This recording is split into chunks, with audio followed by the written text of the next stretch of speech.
if you think we're on the run. We are the boys who will stop your little game. We are the boys who will make you think again. 'Cause who do you think you are kidding, Mr. Hitler, if you think old England's done? Mr. Brown goes off to town on the A21, but he comes home each evening and he's ready with his gun. So who do you think you are kidding, Mr. Hitler, if you think old England's done?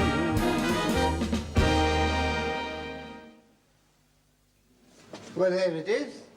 How'd you like it? Oh, yes, that's much better. Hasn't he done it well, sir? Yeah. I couldn't make the name any bigger or it wouldn't go on the board.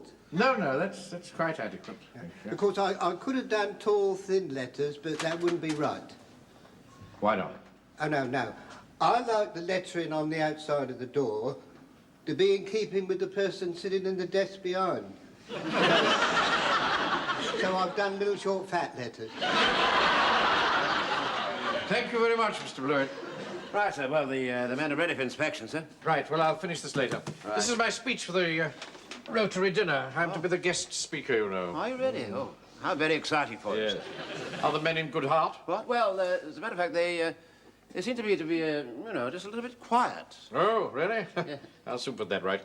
Now, I've been reading a book lately called Great Leaders of Men. And, you know, Wilson, there's one thing that they all had in common. Yes. Before their men went into battle, they used to tell them a joke. Ah.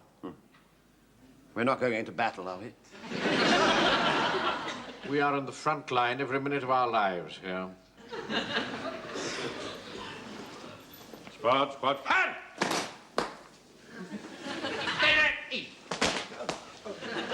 I'm sorry, sir. I didn't know you'd started. Well, now, that's it. In view of the long night ahead of us, I thought that I would relieve the proceedings by cheering you up with a little anecdote. And when I finished, you have my permission to laugh in the ranks. How nice. But don't anticipate it, Godfrey. Take that smile off your face. Oh, I'm sorry, sir. Now, it appears that there were 3 Tommies. A Welshman, an Englishman, and a Scotsman. Hold on. And Head on, Captain Manning, head on. I hope this is not another of these stupid jokes about Celts. Tell us, as a Scot, I am sick and tired of hearing stupid Sassenach jokes that make a mock of us. After all, we don't make jokes about bowler hats. will you be quiet, Fraser? Nothing to do with kilts. Where was I up to? A Welshman, an Englishman, and a Scotsman, sir. All right. Now, it seems that these 3 Tommies were sitting in their mess hall, and the Englishman said to the Scotsman, "Pass the semolina pudding."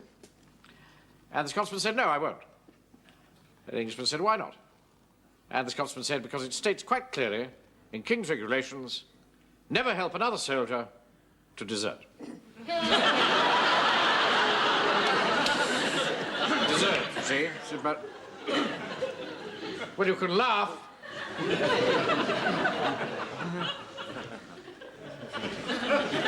I thought that'd cheer you up. That's put him in a good mood. Oh, yes, of course, sir. I'm sure it's cheered them up no end. Tip worth knowing that, you know, Wilson. When you're handling men, always know when to unbend. I'll remember that, sir. Right. Captain Mainwaring? Yes? What happened to the Welsh soldier? Perhaps he didn't like semolina.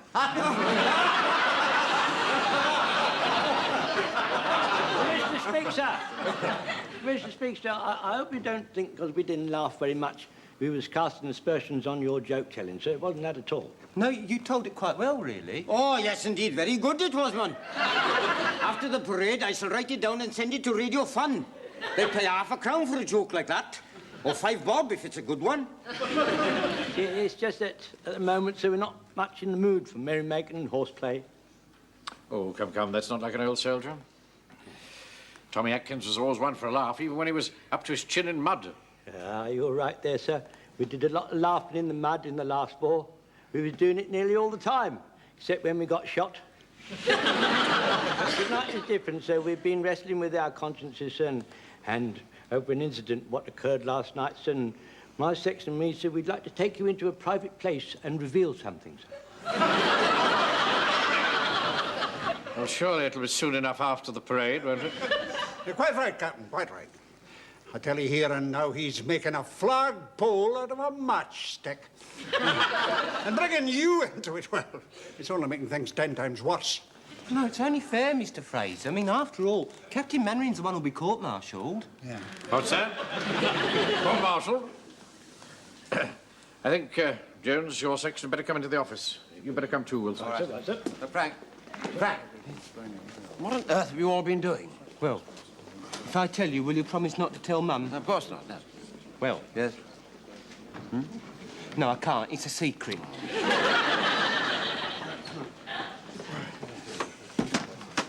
Right, come along, Helps. Settle down. Now, what's all this about? Well, sir, it was like this, sir. It was very cold out on patrol last night, wasn't it, lads? Oh, yes, Freezing. Yeah, I knew you wouldn't want us to get chills, sir, so I took my lads into the horse and groom and made sure everyone got a tot of rum down them, sir. I know you've done the same thing in my position, sir. Well, I very much doubt that, Jones. You know my views on alcohol. Yes, sir. Well, we hadn't been out on patrol again for 10 minutes when Mr. Cheeseman, he started shivering. Well, you know what it is when you got the nadgers, boy. You shiver all over, isn't it? But I knew you wouldn't want a guest of the platoon anything to happen to them, sir, especially not a newspaper press correspondent and reporter, sir. So I took him into the King's Heads, and it's just as well I did, because after he'd downed a couple, he was right as ninepence. I only had one in there. Well, when we come out, sir, we out the King's Head, we were just passing the Goat and Compasses, and the landlord, he come out, he said, you heard a bit of a rumbling down below. So I sent a couple of men down with hand grenades, and the rest of us stood by to give them covering fire. Whereabouts? 2 in the saloon, the rest of us in the snow. Well, you did quite right to tell me about this. Yeah. And providing you promise that it won't occur again, I shall overlook it this time. The man's no finished. You mean there's more? Yes, sir. Well, when we come out, sir, it got a bit embarrassing, sir. If it's embarrassing, you don't want to hear about it, do you, sir? Yes, I certainly do want to hear about it. Go on. It was I, sir. I'm afraid I became rather embarrassing. You Godfrey. I'm afraid so, sir. I started to sing rather raucously. It was a song about a monk. Well, as long as it was a religious song. This one wasn't religious. No. About a monk of high renown. I see. Go on. I didn't realise that monks of high renown were all wicked like that. That's Did all you? right, Frank. Stop it. Yeah, well, I knew you wouldn't want Mr. Godfrey to, make an exhibition of himself, sir, so I took him inside to sober up, sir. Inside the Red Lion, that was. And while he was sobering up, the rest of us had hardly anything to drink at all. Hardly anything at all, sir. Yeah. You see, it was after that that it got a bit more embarrassing, You're sir. quite sure you want to hear about it, sir? Will you be quiet, Wilson? Yes. Well, you see, a man come in and said there was something going on in a haystack, you see, sir. And I said in jocular fashion, well, there's lots of things going on in haystacks. Aye, well, it's like that Bronwyn Jones, the fat Welsh girl who used to wash the glasses on a Saturday night. She spent half her life in that haystack. They used to call her the Welcome in the Valley.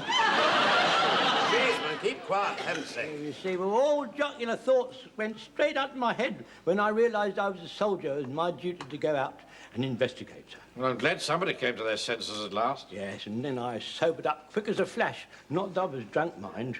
But the thought of encountering a huge, storming, parachuting German paratrooper, sir, possibly disguised as a nun, that sent a whole cold shiver down my spine, sir. But I rallied my men, sir, and went out in the murky night, and with fixed bayonets, sir. I wasn't at all frightened. No, I think that gin and cider and whiskey must give you courage, don't you? Criminal. Anyway, so we were just going near the haystack when something flutters up. And I was very alert by now, sir, and my reflections was very good. All of a sudden, I raised my rifle and I shot it. What? You haven't you?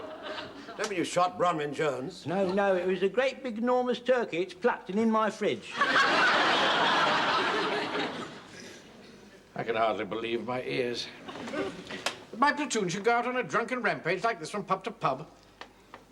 Like these comic stories that chap on the wireless tells. Rob Wilton? The day war broke out.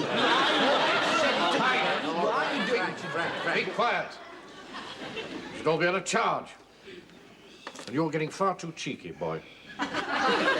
Speak to your mother about you. That's not fair. I'm being victimised because of my youth. Why don't you have a word with Mr. Jones, Mother? We'll leave my mother out of this. My mother's gone to another place. Sorry, Mr. Jones. Angmering. How many people know about this? Not many. She wasn't a woman, Dad. I'm not talking about it. I'm talking about this drunken rampage. Nobody knows but us, sir. So I say we should eat the turkey and hold our tongues. Oh, no, not at all. There's only one place that bird could have come from, and that's the North Berrington Turkey Farm. Now, you're all going to apologize to Mr. Boggis, and you're going to have to pay for that bird.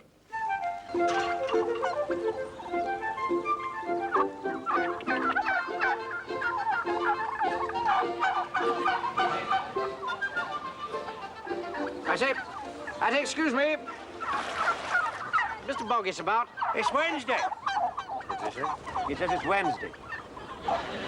To humor him, I suppose.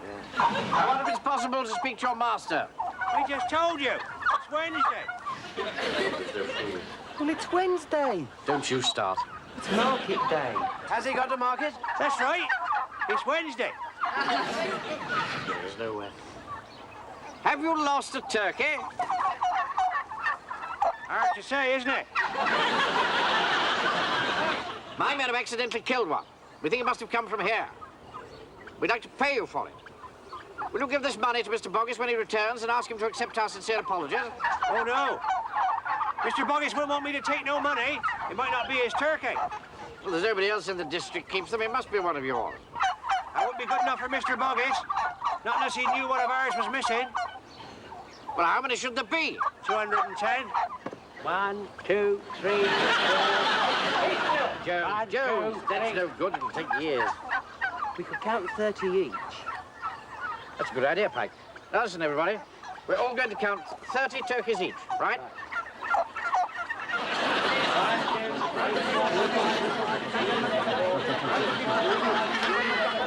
10, 15, 20. There's no work at all. Well, get on with it. You are part of this platoon, you know. Well, how do we know we're not counting the same turkeys? Took a long time to spot that one, didn't it? Captain Manrin, why don't we put a dab of paint on each turkey as we count? Mr. Boggis wouldn't like that. He don't like people painting his turkeys.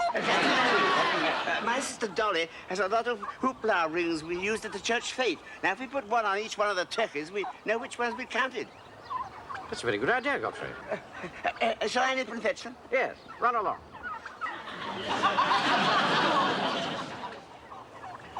Now, men, you have each got 42 rings. On the command move, I want you to place a ring over a turkey's head. If there's a ring over at the end, it means that one turkey is missing. Right, off we go.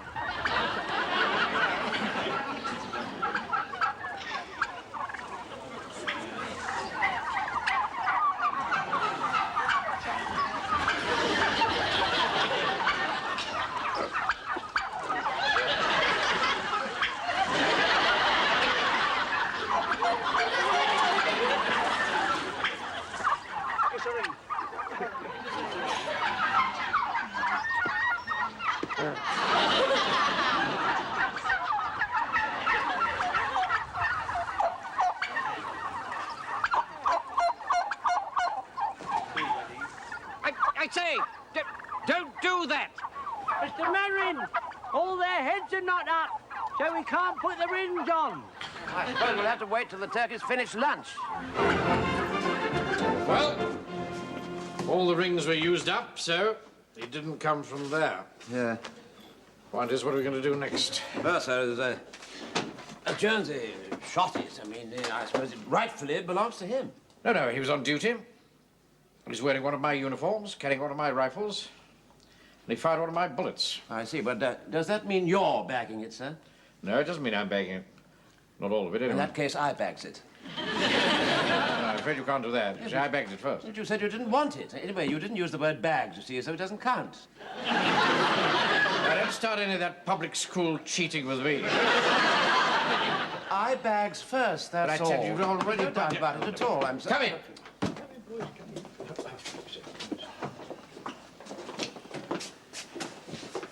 Yes, what is it? Captain Manager, my section and me, sir, we've been having a hard think.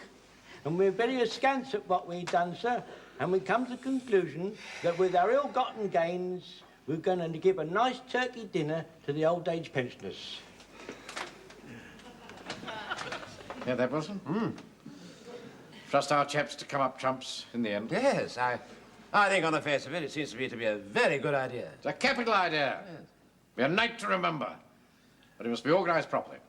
Now, Wilson, I want you to set up a turkey dinner general purposes committee. All right, sir.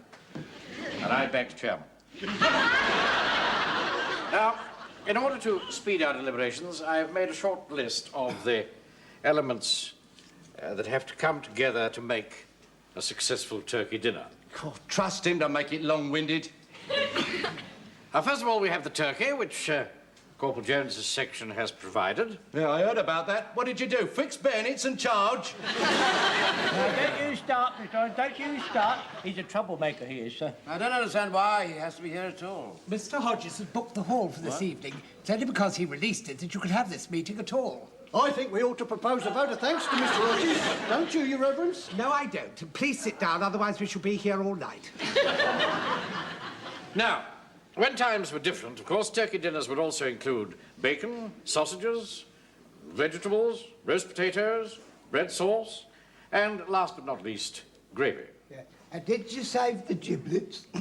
It makes lovely gravy, giblets does, with a pinch of salt. Yes, I think we saved the giblets. Of course I saved the giblets. Yeah. Oh, well, let's all give a vote of thanks to Mr. Jones for saving the giblets. Don't you start. No, All right. Uncle Arthur, what's giblets? Really, I mean, it's the inside of the turkey, isn't it? It's the liver, the kidneys, and all that, you know, and the, what do you call it, the gizzard, all that sort of thing. Well, I don't want gravy made out of that. Huh? Don't be so silly, Frank. You've had it dozens of times. Well, I wouldn't have if I'd known. My sister Dolly won't boil the giblets. She says the smell makes the Pekingese too excited. You know, that's very funny now, because my cat is like that about kippers, you know. It makes them jump around and run about and get all excited and... Can we get on? Yes, I quite agree. Don't let's get tied up with giblets at this stage of the affairs. We ought now to select someone, a volunteer preferably, to cook the turkey. My mum could cook it. And Mum can cook anything, can't she, Uncle Arthur?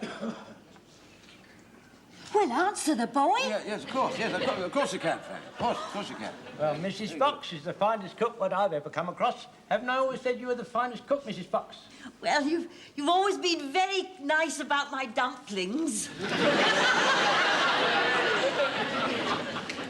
Perhaps we should put it to the vote. All those in favour of Mrs. Pike's cooking the turkey? 1, 2. Mrs. Fox?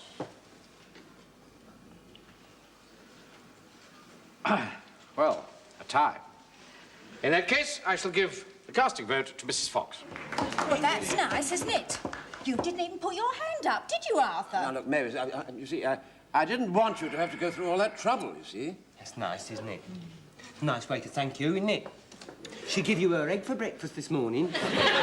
Mavis, listen, Wilson, Mavis. Wilson, will you please address your remarks through the chair? Right, through the chair, I did not know it was Mrs. Pike's egg. Can we get on? I hope she won't make it dry. My pensioners don't like it dry. Turkey can be very dry. I second that. Oh, be quiet, Mr. Yateman. Well, when we was in the Sudan, we cooked an ostrich once, but that wasn't dry, because we boiled it in General Kitchener's bath. morning when he come to do his ablutions, he sent for his backman. He said, "Come in, my man. What is this ring of dirt doing round my hip bath?" "That isn't a ring of dirt, sir. That is ostrich fat." And he gave him 7 days field confinement for impertinence. But he told the truth, didn't he? Yeah. Doesn't always do to tell the truth, you know. Doesn't always. No, all right, all right. Thank you, Dad. Thank you very much. Now, what do we do next? Sir, stuff it. What do you say, Fraser? Stuff it, sir, stuff it. So you'll need to stuff it with parsley and thyme or maybe chestnuts. Very well, then. Thyme and parsley it is. Perhaps you'd like to undertake that task, Mrs. Pike. Of course. Right, that's decided then. My wife makes very tasty parsley and thyme stuffing. Yes, thank you, Mr. Yates. But we just decided that Mrs. Pike is going to do the stuffing. It's not what you know, it's who you know. Bread sauce, you must have bread sauce, boy. It makes turkey go down a fat treat, it does. Yes, indeed. Yes, especially if it's dry.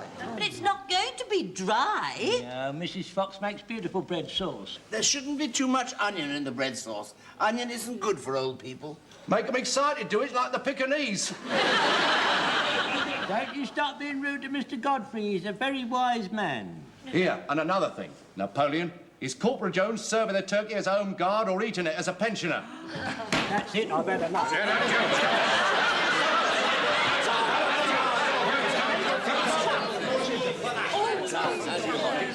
Yes, sure. Yes, sit. Yes, all right, sir, all right. It's no good. Sit.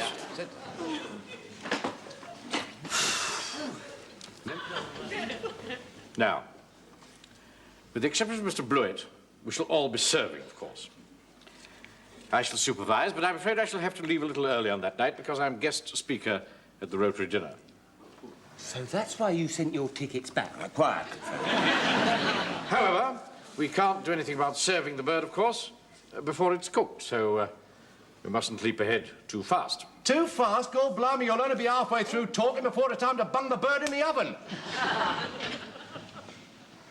Can we turn our attention to the gravy? Oh, my wife makes good gravy. Oh, damn right. Everything else is burnt to a cinder. But the gravy, you never tasted anything like it. Life has its compensations, that's what I say. Oh, Lord. Can we get on? Yeah, we are getting on, Wilson. Right, we'll put Mrs. Cheeseman down then to make the gravy. Right, old boy. Right. Now, that brings me to the vegetables. Vegetables pose rather a bigger problem, if I may say so. Not only on account of their availability, but because of the sheer bulk of material involved. First in cooking. Yes. That's it. There you are, love. Thank you, Mr. Fraser.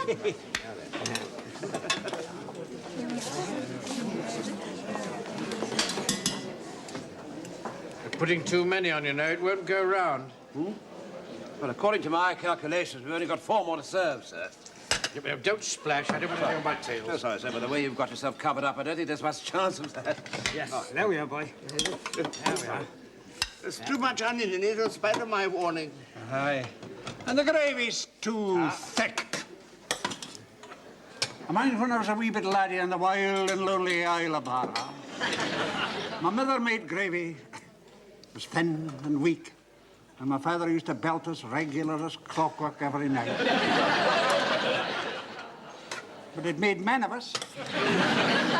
Come on, hurry up. The first one's to be finished before the last ones are served. Are you eating? What if I am? This is for the old people, not for you. Well, it's only a bit of old skin. Right, Mr. Manager. It's Mr. Blewett, sir. What's the matter with it? He wonders if you can put it through the mincer. You haven't got a mincer here? Cut it up for him. Right, very good, sir. Mr. Mannerine? Yes? Some of them are asking what's happened to the parson's nose. Now, look here, Pike. I can't be bothered with details like that. I've got 32 dinners to serve. Only asked. Incidentally, it is missing, but I thought I'd turn a blind eye to it. Captain Mannering, this whole affair is not well organised at all. They all started to eat as soon as their plates arrived. Well, of course, otherwise it would go cold. But it's not right. Before I even started to say for what we're about to receive, half of them had received it. having that. He's got all white meat. I haven't got any. Oh, well, we soon put that to rights. There you are. There's a bit of white meat. Mr. Jones! Mr. Jones! Mrs. Garstang says, have you got anything else? Because she doesn't eat turkey. Well, if she doesn't like turkey, she shouldn't come to a turkey dinner, should she? No! Well, there we are. That's the last one. My goodness me, sir. You really do look awfully smart. Well, after all, I am the guest speaker. Yeah. Just because there's a war on, we can't let our standards drop, can we? Do you think I should go and say a few words of welcome before I go? Well, sir, I really think you ought to let them digest their turkey first. Oh, no. That'd make me late for the Rotary dinner. Oh, I I go and see them. How are you getting on, Ross? Yes. All right? Not eating up. Ramming it down the line. Oh, Mr. Slater, enjoying yourself? Oh, thank you, Mr. No, salt, Dave. It's got no salt in it. Hey, can I have some salt, please, waiter? Mr. Manry, Mr. McCulley says, are there any seconds?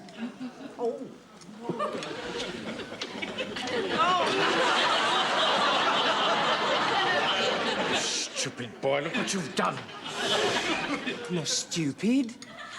Don't put the gravy on the side of the plate, stupid, not me. It's the only shirt I've got.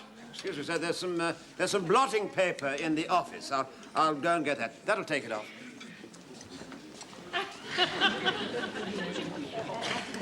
I'm sorry, Mr. Manning, if I got gravy all over you, Dickie. It is not a dicky, Pike. There you are, sir. Now, you try this, sir. Careful, Wilson. There you are, sir. There you are. It's much better. Much, much better. You see, you can hardly notice it. Oh, look, you've got a little mark on your dicky, Mr. Mandarin. It is not a Dickie, he said so. Well, never mind, I know. We'll put a little bit of white enamel paint on that. And that won't notice, and it'll stop it from obtruding, won't it? More gravy wanted for the top table. All right, won't be a minute. Now, do it very carefully. There we are, there we are. There. That's right. There. See? There, that doesn't show now, does it? Oh, really, Jones? Anyone got any black paint? This is ridiculous. I can't get on my feet as the guest speaker with paint all over my tails. I've got some at home, sir. Oh, they wouldn't fit, Uncle Arthur. No, not somebody as round as Mr. Mannering. I think I have the answer, sir. Why don't you pretend you've hurt your arm and make a sling out of your scarf? Good idea, son. I'll cover up the mark of treat. Yeah, go on, you give it a try, Mr. Manning. I'll make you look very, very brave during your speech. St. Jones is right, you know, sir. I mean, if you wince, you know, every now and again, I mean, you'll get twice the applause at the end. That's right, sir. There you are. Nobody will ever know. Yes, and you look very brave, Mr. Mandarin. Yes, well, I'm really very cross. However, just like our boys to show resourcefulness in an emergency. Help me on with my coat. Good luck, sir. Thank you. And don't you worry, you look fine. Good luck, Mr. Mannering. And I'm not a stupid boy, am I? No, I'm very sorry about that, Pike. Here, you bringing that gravy or aren't you?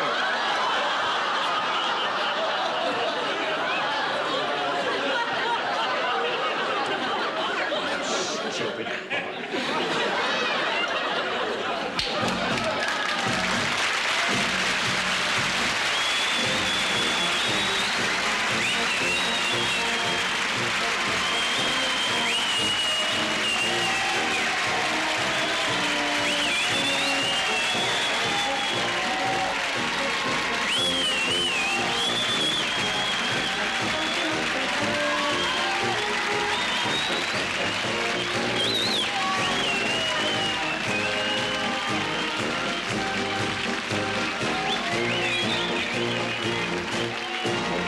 Thank you.